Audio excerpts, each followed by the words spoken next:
Yes yes yes yes yes, good evening good evening good evening. मैं सुमित शर्मा सबका स्वागत करता हूं आपके अपने चैनल है बैच जीत बैच में, जहां पे हम जीत 2.0 क्रैश कोर्स की सीरीज में एक छोटा सा चैप्टर लेके आए हैं, माइक्रोब्स इन ह्यूमन वेलफेयर। तो ये सारा वो पार्ट है जो कि रट्टा मारना है, इसके अलावा भी थोड़ा सा और है, वो भी मैं लिख दूंगा इसके अगली स्लाइड पे, इसके अगले पेपर पे, इसको मिटा के। तो वो रट्टा मारने वाला पार्ट है, तो वो सिर्फ ऐसे आपको मैं समझा दूंगा थोड़ा बहुत, ठीक है। मेन पार्ट क्या शुरू होता है, बायोगैस वाला पार्ट है, सीवेज ट्रीटमेंट वाला पार्ट है, वो मेन पार्ट है, वहां से एक क्वेश्चन आने के चांसेस हाई है, ठीक है। तो चलिए स्टार्ट करते हैं।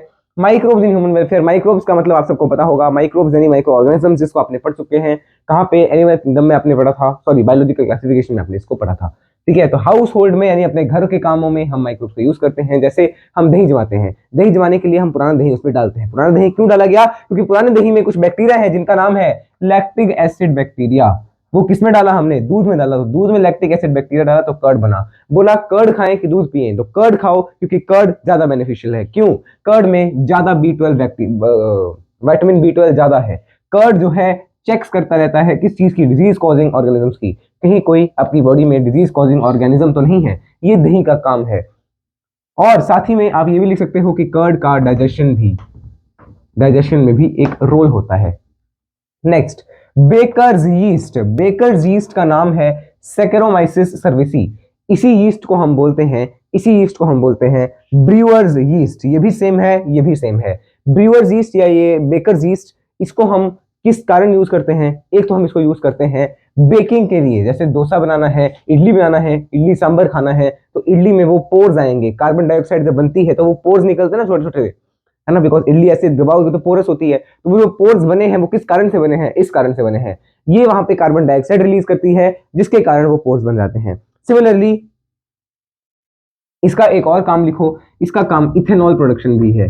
इथेनॉल भी बनाता है ये। अब यहीं पे इसके बारे में और देख लो कि इंडस्ट्रीज में भी इसका काम है। जो भी अल्कोहलिक ड्रिंक है, जैसे इथेनॉल बना, तो जो भी अल्कोहलिक ड्रिंक्स है उसमें हम यूज करेंगे ब्रूअर्स यीस्ट का। इसको फर्मेंट करते हैं, इसकी फर्मेंटेशन होती है, ब्रूअर्स यीस्ट की फर्मेंटेशन। ये फर्मेंटेशन करवाएगा किस चीज की, जो भी फ्रूट्स हैं इन सब की फर्मेंटेशन करवा के क्या बना देगा, अल्कोहल बना देगा, अल्कोहलिक ड्रिंक्स बना देगा। जैसे वाइन, रम, ब्रांडी, विस्की, ये सब तुम्हें ज्यादा पता होगा।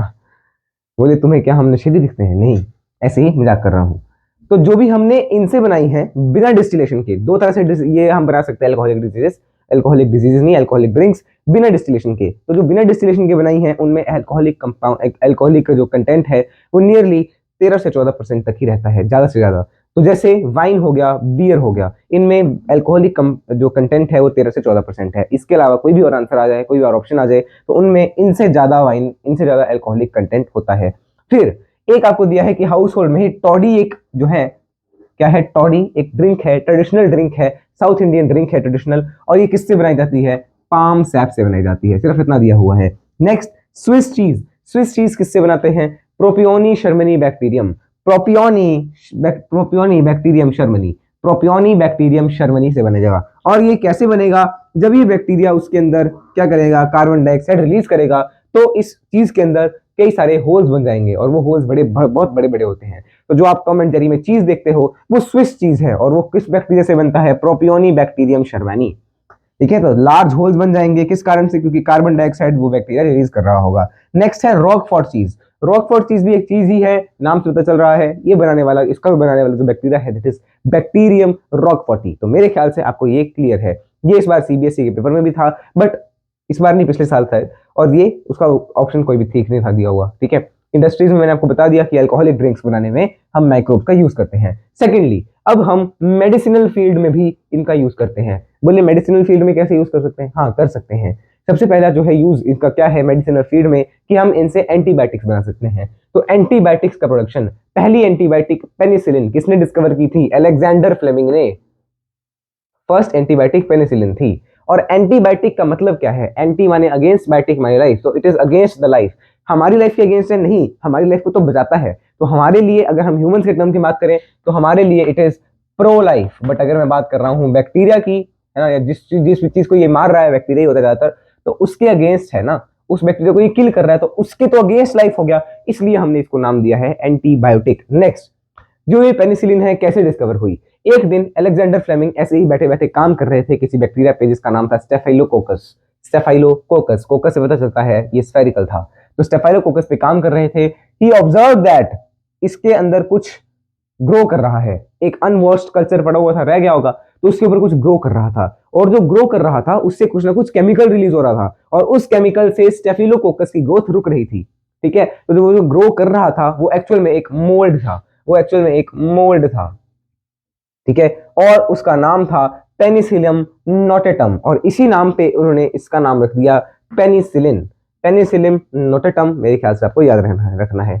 साथ में क्योंकि अब उस टाइम पे इतना कुछ इसके बारे में डिटेल में पता चला नहीं था, तो इसके बारे में डिटेल में बताया गया था किसके द्वारा, चेन और फ्लोरी के द्वारा। इन्होंने इसके बारे में थोड़ा डिटेल में बताया, और इन तीनों को, चेन, फ्लोरी और अलेक्जेंडर फ्लेमिंग को 1945 में नोबेल पुरस्कार भी, यानी नोबेल प्राइज भी मिला। फिर वर्ल्ड वॉर 2 में भी इसका काफी यूज हुआ। नेक्स्ट, प्लेग, खास प्लेग की बीमारी होती है, उसके लिए भी हमारे पास एंटीबायोटिक्स बन चुकी हैं, वो भी इन ऑर्गेनिज्म की मदद से बनी है। काली खांसी, जिसको हमने कहा वूपिंग कफ, तो कैसे याद रखोगे काली खांसी वूपिंग कफ है, कफ का मतलब होता है खांसी, तो बस खांसी खांसी याद रखो। डिप्थेरिया गलघोटू बोलते हैं, डिप्थेरिया गलघोटू। एंड ये क्या है, लेप्रोसी है, लेप्रोसी को बोलते हैं कुष्ठ रोग। तो ये दो नाम आपको याद रखने पड़ेंगे। इसके अलावा हम इनको एसिड बनाने के लिए भी यूज कर सकते हैं, जैसे एस्परगिलर नाइगस, एस्परगिलस नाइगर, एस्परगिलस नाइगर, ये एक फंजाई है, इससे बनता है citric acid, Acetobacter एसिटी, acetic acid बनाएगा, एसिटिक एसिड बनाएगा। नाम से पता चल रहा है कि ये बैक्टीरिया है, क्योंकि बैक्टर वर्ड यूज कर लिया गया। सिमिलरली क्लोस्ट्रीडियम ब्यूटाइलिकम, ये भी एक बैक्टीरिया है, इससे क्या बनेगा, इससे बनेगा ब्यूटायरिक एसिड, इससे बनेगा ब्यूटायरिक एसिड। एंड नेक्स्ट है लैक्टोबैसिलस, इससे बनेगा लैक्टिक एसिड, इससे बनेगा लैक्टिक एसिड। नीचे वाले तीनों क्या हैं, नीचे वाले तीनों बैक्टीरिया हैं, और ये एक लौता फंगस है। ठीक है, अब आपको कहा गया कि एंजाइम्स भी बनती हैं, जैसे लाइपेजेस हैं, लाइपेजेस भी हम इन्हीं से ऑर्गेनिज्म से बताते हैं। मतलब लाइपेजेस का मतलब क्या है, लाइपेजेस का यूज क्या है, लाइपेजेस को हम यूज करते हैं डिटर्जेंट में, है ना, डिटर्जेंट्स वगैरह में लाइपेजेस को डाला जाता है। क्यों, लाइपेजेस से नाम से पता चल रहा है कि ये फैट को रिमूव करेगा, फैट माने ऑयल्स, है ना, तो जो भी ऑयली स्टेन होंगे कपड़ों के, उनको कौन हटाएगा, लाइपेजेस हटाएगा। देन पेक्टिनेजेस एंड प्रोटीएजेस को हम जूस बॉटल्स में डालते हैं, जो आप जूस पीते हैं, रियल जूस, ये जूस वो juice, I am not talking about real, ठीक है, मतलब रियल तो है, everything is real, but I am not talking about that juice, general जो भी आप कोई भी जूस पी रहे हो बाहर का प्रोसेस्ड जूस, ऐसा नहीं जो फ्रेश निकाला उसमें नहीं, ठीक है, तो बाहर का जो भी बॉटल जूस है उसमें डाले जाते हैं पेक्टिनेजेस एंड प्रोटीएजेस। और ये पेक्टिनेजेस और प्रोटीएजेस क्यों डाले गए हैं, ताकि उसको थोड़ा थिन कर दिया जाए और उसको थोड़ा प्योरीफाई कर दिया जाए। मेरे ख्याल से यहाँ तक क्लियर है। इसके आगे जो है वो मैं फिर से लिख के लेके आता हूँ ताकि आपको समझा सकूं। Yes, so I am back now. अब देखो, इसके बाद आपको एनसीईआरटी कहती है कि स्ट्रेप्टोकाइनेस, स्ट्रेप्टोकाइनेस है क्लॉट बस्टर। जैसे यदि किसी की नसों में, वेन्स में, आर्टरीज में कहीं ना कहीं क्लॉट बन गया, क्लॉट माने ब्लड वहां पे जम गया, उसको हटाने के लिए हम यूज कर सकते हैं स्ट्रेप्टोकाइनेस। ये बनेगा एक बैक्टीरिया से, बैक्टीरिया। अच्छा, स्ट्रेप्टो, स्ट्रेप्टो कुछ नाम सुना है क्या, हाँ सुना होगा, स्ट्रेप्टोकोकस उसी बैक्टीरिया से बनता है, स्ट्रेप्टोकोकस से बनेगा। नाम से पता चल रहा है, कोकस माने स्फेरिकल शेप। सब कुछ कनेक्ट करते चलना है हर चैप्टर को। साइक्लोस्पोरिन ए, ये बनता है एक फंगस से, और उस फंगस का नाम है ट्राइकोडर्मा पॉलीस्पोरम। ठीक है, आगे स्टैटिन्स, स्टैटिन्स बनते हैं मोनस्कस परप्यूरिस से। ये एक यीस्ट है, और इसका क्या काम है, स्टैटिन का क्या काम है। अच्छा, पहले मैंने साइक्लोस्पोरिन का काम नहीं बताया, इसका काम लिख लो, इम्यूनोसप्रेसेंट, इम्यूनोसप्रेसेंट। जब मैं आपको ह्यूमन हेल्थ पढ़ाऊंगा तो इसके बारे में डिटेल में बताऊंगा। सप्रेसेंट, जब भी आप किसी एक बॉडी से दूसरी बॉडी में ऑर्गन डालते हो तो उसकी इम्यूनिटी को सप्रेस करके रखना पड़ता है ताकि वो आपके ऑर्गन को हार्म ना करे, इसीलिए हमने उसको दे दिया इम्यूनोसप्रेसेंट साइक्लोस्पोरिन ए। स्टैटिन्स कोलेस्ट्रॉल लेवल को लो करते हैं ब्लड में। कैसे लो करेगा, जो कोलेस्ट्रॉल बाइंडिंग है ना एंजाइम्स, उसकी जगह ये कॉम्पीट करेगा उनके साथ, तो उनकी जगह ये बाइंड कर जाता है, जिससे कोलेस्ट्रॉल अब बनेगा नहीं, लोअर रहेगा। नेक्स्ट, अब हमारे हैं सीवेज ट्रीटमेंट में, यहां से क्वेश्चन आने के चांसेस हाई हैं, तो वेरी इंपॉर्टेंट है। प्राइमरी ट्रीटमेंट, प्राइमरी ट्रीटमेंट को हमने कहा फिजिकल ट्रीटमेंट। देखो, अगर आपको दिख नहीं रहा तो भी कोई दिक्कत नहीं है ना, बिकॉज मैं छोटा छोटा लिख रहा हूँ। क्यों लिख रहा हूँ, बिकॉज मुझे इसी पेज पे सब कुछ समझाने की कोशिश कर रहा हूँ ना, कम से कम जगह में सब कुछ समझाने की कोशिश कर रहा हूँ, ताकि मुझे बार बार ये लिखना मिटाना ना पड़े, ठीक है। बट आप सुन तो रहे हो, उससे मेरे ख्याल से आपको हेल्प मिलेगी। फिजिकल ट्रीटमेंट, जिसमें हमने पहले क्या किया, हमने पहले क्या किया, फिल्ट्रेशन करी, फिजिकल फिल्ट्रेशन, सेडिमेंटेशन फिल्ट्रेशन, ये हम कर रहे हैं, ठीक है ना। तो हमने क्या किया, फिल्ट्रेशन करा, हमने क्या किया, सेडिमेंटेशन करा, और इससे जो भी चीजें थी जो हम हाथ से हटा सकते थे या बांस से हटा सकते थे उनको हमने हटाया। क्या होता है, ऐसे प्लांट है, ऐसे जा रही है, यहाँ पे बार लगे होंगे, बार बार, और नीचे को, नीचे तो है जगह, है ना, ऊपर बार्स है नीचे जगह है, तो बार्स के ऊपर जब पानी जा रहा है तो जो चीज इन बार्स के ऊपर रह गई वो तो ठीक है, जो नीचे चली गई उसको हमने कहा इफ्लुएंट। और वो इफ्लुएंट कौन सा इफ्लुएंट है, प्राइमरी इफ्लुएंट, जो कि कहां से आया है, सेडिमेंटेशन और फिल्ट्रेशन के बाद फिजिकल प्रोसेस से आया प्राइमरी इफ्लुएंट। ये प्राइमरी इफ्लुएंट गया कहां पे, ये गया है ए में, ए टैंक, जिसको हमने कहा एरेशन टैंक। एरेशन टैंक क्यों कहा, इसमें हमने प्रॉपर ऑक्सीजन जो है सप्लाई करके रखी है, प्रॉपर सप्लाई है ऑक्सीजन की, जिसके कारण यहाँ पे बैक्टीरियल ग्रोथ और जो फंगस की ग्रोथ है वो बढ़ गई, पहले भी थी बट अभी भी अब बढ़ गई, है ना। तो बैक्टीरिया एंड फंजाई अब ग्रो कर रहे हैं, बैक्टीरिया एंड फंजाई की ग्रोथ हो रही है, और वो ग्रो करते करते इतना ज्यादा ग्रो कर गए कि आपस में ही उन्होंने एक मैश लाइक स्ट्रक्चर बना लिया, जिसको हमने बोला है फ्लॉक्स। फ्लॉक्स तो वो क्या है, बैक्टीरिया और फंगाई का बनाया हुआ मैश लाइक स्ट्रक्चर, ऐसे उलझ गए गुच्छे बना लिए उन्होंने, जिसको हमने कहा फ्लॉक। ठीक है, अब ये फ्लॉक क्या करेंगे, ये फ्लॉक क्या करेंगे, ये डाइजेस्ट करेंगे जो भी ऑर्गेनिक मैटर होगा इसके अंदर। तो ऑर्गेनिक मैटर को डाइजेस्ट कौन कर रहा है, फ्लॉक कर रहा है। ऑर्गेनिक मैटर को कौन डाइजेस्ट करेगा, फ्लॉक डाइजेस्ट करेंगे। और फिर क्या होगा, जैसे इन्होंने डाइजेस्ट किया उसका बीओडी, बीओडी होता है बायोलॉजिकल ऑक्सीजन डिमांड। जितना ज्यादा ऑर्गेनिक मैटर होता है उसको तोड़ने के लिए उतनी ही ज्यादा ऑक्सीजन चाहिए। पहले ऑर्गेनिक मैटर ज्यादा था, कुछ इन फ्लोक्स ने तोड़ दिया, अब तोड़ने के बाद ऑर्गेनिक मैटर कम हो गया। ऑर्गेनिक मैटर कम होते ही बीओडी यानी बायोलॉजिकल ऑक्सीजन डिमांड भी कम हो जाएगी। मेरे ख्याल से आप इसको चीज को समझ चुके होंगे। बिकॉज बायोलॉजिकल ऑक्सीजन डिमांड किस चीज को दर्शा रही है, ये दर्शा रही है इसके अंदर ऑर्गेनिक मैटर कितना है, इसके अंदर कितना पॉल्यूशन है, ऐसा कह सकते हो, कितना गंदा पानी है ये। ठीक है, अब बीओडी कम हो गया, मतलब अब ये थोड़ा सा कम पॉल्यूटेड है। ठीक है, फिर जो इसका इफ्लुएंट मिला, जो इसका इफ्लुएंट मिला वो हमने पास कर दिया इसके अंदर। ये क्या है, ये क्या है, this is called settling tank. क्या, settling tank, settling tank. Settling tank में अब जो ये फ्लॉक्स वगैरह थे, क्योंकि इन्होंने बीओडी कम कर दिया गया है, ठीक है, अब ये फ्लॉक वगैरह नीचे बैठ जाएंगे, नीचे बैठ गए, नीचे बैठ गए, फ्लॉक यहाँ पे बैठ चुका है, फ्लॉक को हमने सेडिमेंट होने दिया, फ्लॉक बैठ गया, ऊपर एफ्लुएंट है, उस एफ्लुएंट को मैंने आगे भेज दिया, और ये जो फ्लॉक थे ना, फ्लॉक, इन फ्लॉक में से मैंने कुछ को वापस डाल दिया एज एन इनोक्यूलम। इनोक्यूलम मतलब स्टार्टर कह लो, है ना, कि यार अब ये फ्लॉक मुझे वापस काम आ सकते हैं ना एरेशन टैंक में, तो एरेशन टैंक में मैंने इनको वापस भेज दिया। और जो बचे गए, बिकॉज हमें इतने ज्यादा भी नहीं चाहिए कि एरेशन टैंक पूरा फ्लॉक से भर जाए, और जो बाकी बच गए उनको हमने कहां भेज दिया। अच्छा, इस सेडिमेंट को क्या बोला, जो ये फ्लॉक वगैरह नीचे बैठ गए ना, इसको हमने बोला है activated sludge. This is known as activated sludge, और इस एक्टिवेटेड स्लज को ही मैंने यहाँ पे भेजा है ना। तो ये जो फ्लॉक वगैरह गए हैं यहाँ पे, उनको मैंने बोला activated sludge. Some of the activated sludge sent back to aeration tank as inoculum और स्टार्टर। जो बाकी बच गया उसको मैंने कहां भेजा है, उसको मैंने भेज दिया इसमें। ये कौन सा टैंक है, ये है आपके पास anaerobic tank, anaerobic sludge digester कह लो या एनारोबिक टैंक कह लो, एनारोबिक स्लज डाइजेस्टर, एनारोबिक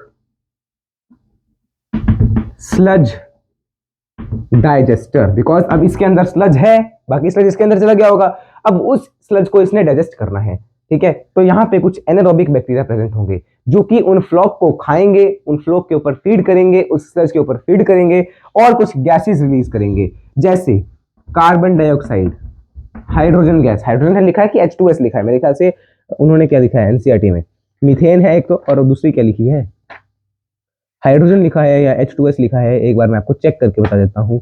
इन्होंने लिखा है biogas, hydrogen sulphide, hydrogen sulphide, तो H2S लिख लो, मतलब सेम ही है, इससे भी H2 बनेगा ना बाद में जब सल्फर अलग हो गया। ठीक है, तो कार्बन डाइऑक्साइड, H2S और मीथेन, जिसमें से सबसे ज्यादा होती है मीथेन, तो CH4 इज हाई, और क्योंकि ये हाई है तो इस पूरे मिक्सचर को हमने कह दिया बायोगैस। तो लो जी, बायोगैस बन गई। अब हम पढ़ेंगे बायोगैस का प्लांट, मतलब ये तो हमने ऐसे बनाई ना, ये तो सीएच ट्रीटमेंट में ही हमें बायोगैस मिल गई, बट अगर हमें बायोगैस अलग से बनानी हो तो वो कैसे बनाएंगे, उसके लिए मैं इसी प्रकार का एक फ्लो चार्ट आपके लिए तैयार करूंगा। इससे देखो कितनी जल्दी हमारा काम हो गया और हमने समझ भी लिया अच्छे से। Again I am back. Biogas क्या है, बायोगैस मिक्सचर ऑफ गैस है जिसमें मीथेन हाई है, सबसे ज्यादा methane in a large amount. इसका यूज क्या है, बायोगैस का यूज, इसको हम यूज कर सकते हैं एज फ्यूल, फ्यूल की तरह इसको यूज कर सकते हैं। Type of gas, type of gas, हाँ, type of gas depends upon substrate, depends upon substrate, मतलब किसके ऊपर बैक्टीरिया एक्ट कर रहा है उस पर डिपेंड करेगा, सबस्ट्रेट। एग्जाम्पल, जब हमने डो पढ़ा, जब हमने स्विस चीज पढ़ा, जब हमने चीज पढ़ा, डो पढ़ा, है ना, तो वहां पे सबस्ट्रेटम अलग है, सबस्ट्रेटम नहीं, सबस्ट्रेट अलग है, जिसके ऊपर एक्ट कर रहा है बैक्टीरिया वो चीज अलग है ना। डो, स्विस चीज, और एक एग्जांपल था यीस्ट, है ना। यीस्ट से जब हमने पढ़ा कि यार इससे बेकिंग हो रही है, तो वहां पे सबस्ट्रेट अलग है बट उससे बन रही है कार्बन डाइऑक्साइड गैस। तो यहाँ पे सबस्ट्रेट अलग है, इससे कार्बन डाइऑक्साइड, तो यहाँ पे सबस्ट्रेट अलग होगा जिससे CH4 बनेगा ज्यादा अमाउंट में। बैक्टीरिया कौन सा यूज होगा, बैक्टीरिया जो यूज होते हैं उनका नाम है मिथेनोजेंस। ये कहाँ पे होते हैं, मार्शी एरियाज में होते हैं। चैप्टर का नाम है बायोलॉजिकल क्लासिफिकेशन। एग्जाम्पल, मिथेनोबैसिलस, मिथेनोबैसिलस था, एक मिनट में चेक कर लेता हूँ भाई, कुछ गलत ही ना बोल दूं मैं, है ना, तो एक बार चेक कर रहा, मिथेनोबैसिलस नहीं, मिथेनोबैक्टीरियम, मैं वही बोलूं, कुछ अजीब सा लग रहा है। मिथेनोबैक्टीरियम। लोकेशन, ये कहाँ पे प्रेजेंट है, ये प्रेजेंट है in the rumen of cattle. Cattle में एक जगह है रूमेन, उसकी बॉडी में, वहां पे ये प्रेजेंट होता है। वहां पे ये क्यों प्रेजेंट है, वहां पे ये क्या कर रहा है, ये बैक्टीरिया जो है, मिथेनोजेंस जो है, ये क्या कर सकते हैं, सेलुलोज को ब्रेक डाउन कर सकते हैं। तो वहां पे ये सेलुलोज का ब्रेक डाउन कर रहा है और कैटल के न्यूट्रिशन में मदद कर रहा है, कैटल के न्यूट्रिशन में मदद कर रहा है। तो इसीलिए कैटल का जो डंग होगा उसमें भी ये मटेरियल, ये जो है मिथेनोजेंस, वहां पे भी हाई होंगे, वहां पे भी प्रेजेंट होंगे, है ना। ओके, केवीआईसी, केवीआईसी और IARI के बारे में मैं इनके बाद, चलो पहले देख लो, फुल फॉर्म लिखनी है इनकी, क्योंकि इन्होंने, ये दो ऐसी इंस्टीट्यूट है जिन्होंने बायोगैस प्लांट्स को बढ़ाने में मदद किया। अब ये बायोगैस हम कैसे बनाएंगे, अब हम इस बायोगैस को बनाएंगे इस डंग की मदद से, बिकॉज इस डंग में ये मिथेनोजेंस बैक्टीरिया प्रेजेंट हैं जो कि बायोगैस बना सकते हैं। तो KVIC, khadi and village, khadi and village industrial commission, industries commission, ये है केवीआईसी की full form. IARI, Indian agricultural research institute, Indian agricultural research institute. मेरे ख्याल से ये चीज क्लियर है। अब देखो, बायोगैस प्लांट में हमने बायोवेस्ट और स्लरी को एक जगह डाला, उस जगह का नाम है, उस जगह का नाम है, एक लार्ज टैंक है जो कि 10 से 15 फुट है। एक मिनट, सॉरी, हाँ, कुछ मैंने वही बोला, कुछ तो मैंने डाटा को गलत इंटरप्रेट कर लिया। हाँ देखो, ये डाटा को मैंने गलत इंटरप्रेट कर लिया, ये इसका वो नहीं बताया कि कितना इसमें मटेरियल आ सकता है, नहीं, ये एक कंक्रीट का बना हुआ टैंक होगा जो कि अंडर द ग्राउंड होगा। कंक्रीट टैंक है और ये कंक्रीट टैंक 10 से 15 foot below the ground surface होता है। ग्राउंड से इतना नीचे बनाया जाएगा, यानी अंडरग्राउंड बनाया जाएगा, ठीक है। अब इसके ऊपर हमने एक फ्लोटिंग टाइप सा एक और कंटेनर रखा, अनदर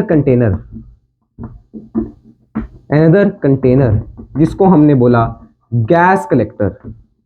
उसके अंदर जैसे ही गैस भरेगी, क्योंकि वो सॉलिड तो नहीं है, वो तो फ्लोट कर रहा है ऐसे ही, है ना, जैसे ही गैस भरेगी वो और ऊपर उछलेगा, तो keeps rising due to the gas, gas भरेगी और ऊपर उछला, ठीक है ना। अब इसके बाद इस कंक्रीट टैंक में हमने क्या डाला, बायोवेस्ट डाला है, ठीक है। तो ये डायग्राम में कहाँ पे बना के दिखाऊं, यहाँ पे बना लेते हैं, यहाँ तो फिर हमें लिखना है, यहाँ बना लेते हैं। ये मैंने बना दिया कंक्रीट का टैंक, जो कि यहाँ पे ग्राउंड है, यहाँ पे है ना, तो ग्राउंड से नीचे है 10 से 15 फीट।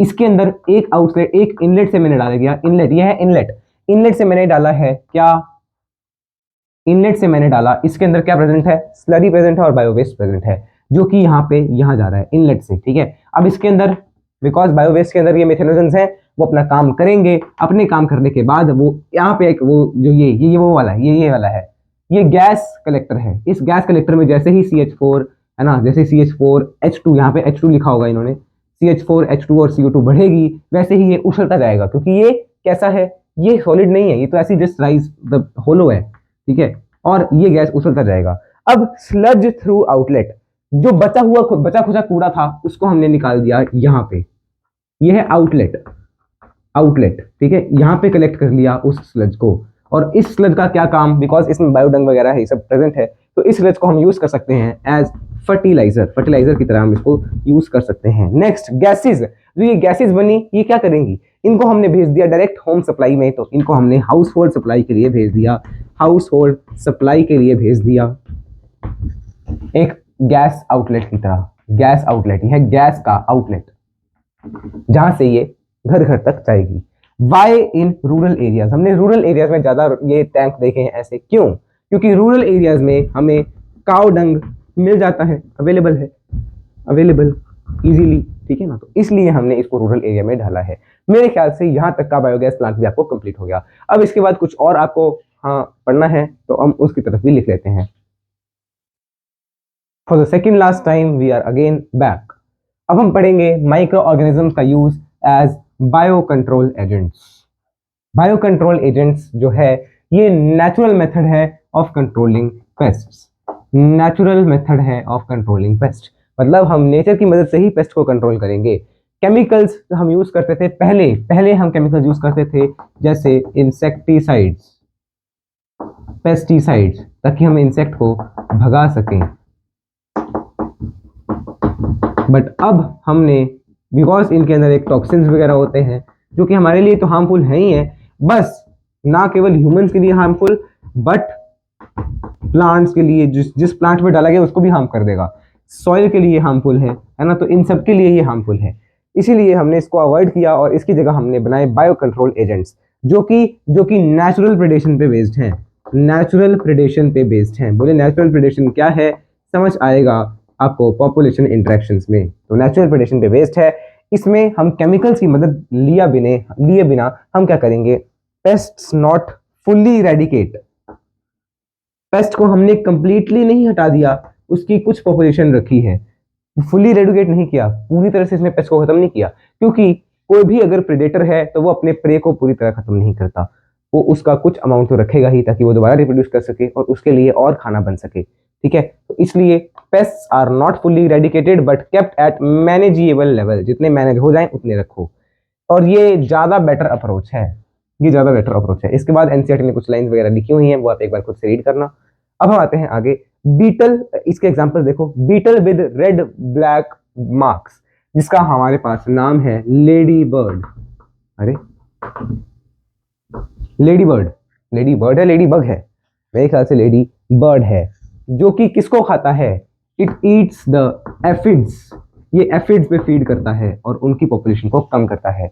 ड्रैगन फ्लाइज मॉस्किटोज को कम करेंगी, मॉस्किटोज को कम करेंगी या मस्किटोज को कम करेंगी। और अगर मैं बात कर रहा हूँ बैसिलस थुरिनजेनेसिस की, तो ये किसको खाते हैं, ये खाते हैं इंसेक्ट्स को, नहीं सॉरी,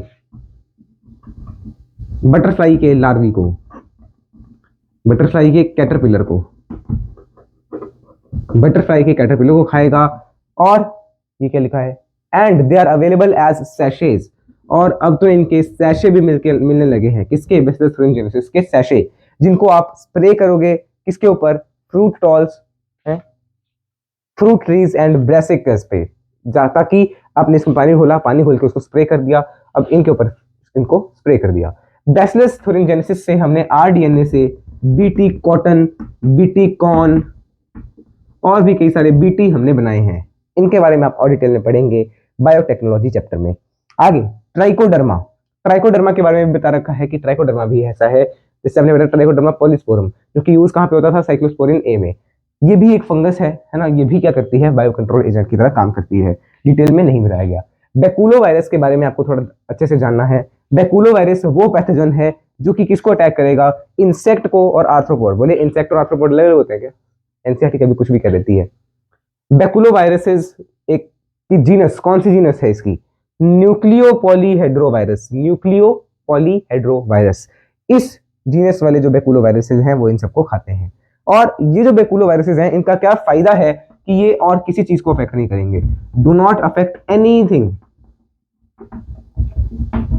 किसी चीज को अफेक्ट नहीं करेंगे सिवाय इसका जो टारगेट इंसेक्ट है उसके, बस अपने टारगेट को खाएंगे और किसी चीज को अफेक्ट नहीं करते, फिर चाहे वो सॉइल हो, चाहे वो प्लांट हो, चाहे वो कोई और इंसेक्ट हो, है ना, जो इसका टारगेट इंसेक्ट है सिर्फ उसी को खाएगा। विद दिस हमारा बायो कंट्रोल एजेंट वाला काम भी कंप्लीट है। इसके बाद एक लास्ट बच गया bio fertilisers, and after that the chapter will be over. For the last time I am back. तो अब हम पढ़ेंगे about bio fertilisers. Bio fertilisers से आप क्या समझ रहे हैं? बायो माने लिविंग एंड फर्टिलाइजर्स माने फर्टिलाइजर्स। तो लिविंग फर्टिलाइजर्स माने वो ऑर्गेनिजम्स जो कि फर्टिलाइजर्स का काम कर सकते हैं। Organisms which enrich the soil. Fertilisers क्या करते थे? एनरिच द सॉइल और न्यूट्रिएंट साइक्लिंग करवा सके, यही है फर्टिलाइजर्स का काम, तो वही कर रहे हैं बायो फर्टिलाइजर्स। इनका मेन सोर्स क्या है? Main source cyanobacteria.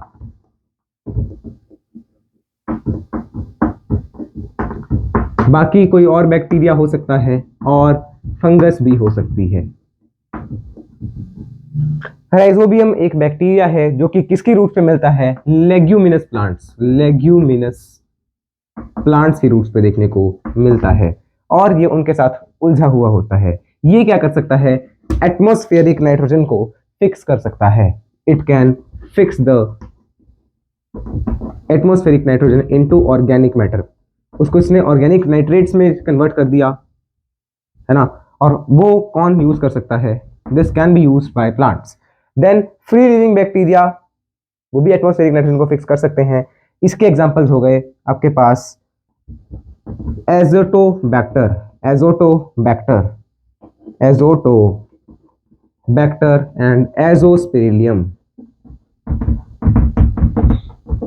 ये इसके एग्जांपल्स हो गए। साइनोबैक्टीरिया ऑटोट्रॉफिक होते हैं, वो भी फिक्स कर सकता है एटमॉस्फेरिक नाइट्रोजन को, क्योंकि इसके अंदर हेटेरोसिस्ट नाम के सेल्स प्रेजेंट होते हैं। Example Nostoc, anabaena, Oscillatoria.